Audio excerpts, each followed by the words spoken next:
اعوذ باللہ من الشیطان الرجیم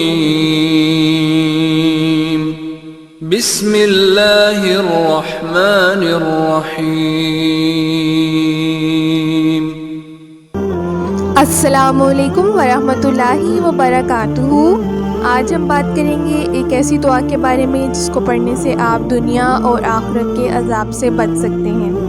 وہ دعا یہ ہے: ربنا آتنا فی الدنیا حسنۃ وفی الآخرۃ حسنۃ وقنا عذاب النار۔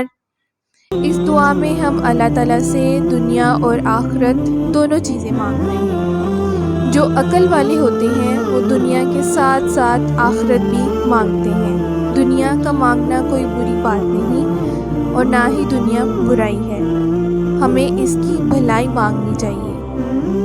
آپ صلی اللہ علیہ وآلہ وسلم اس دعا کو طواف کے دوران اور بہت سی جگہوں پر مانگا کرتے تھے۔ یہاں پر اس آیت میں، اس دعا میں ہمارے پاس دو قیمتی الفاظ ہیں۔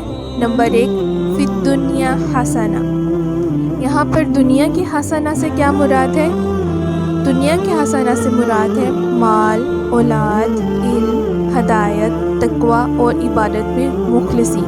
ہم ان سب چیزوں کو اللہ تعالیٰ سے مانگ رہے ہیں اس دعا میں۔ اور آخرت کی حسنہ سے کیا مراد ہے؟ آخرت کی حسنہ سے مراد ہے جنت، جنت کی تمام نعمتیں، اللہ کی رضا اور اللہ کا دیدار۔ یہ دعا ان لوگوں کی بھی تصحیح کرتی ہے جو یہ کہتے ہیں کہ صرف عبادت ہی سب کچھ ہے اور دنیا کو مانگنا بری بات ہے۔ اللہ ہم سب کو نیکی اور ہدایت کی توفیق عطا فرمائے، آمین۔ السلام علیکم ورحمۃ اللہ وبرکاتہ۔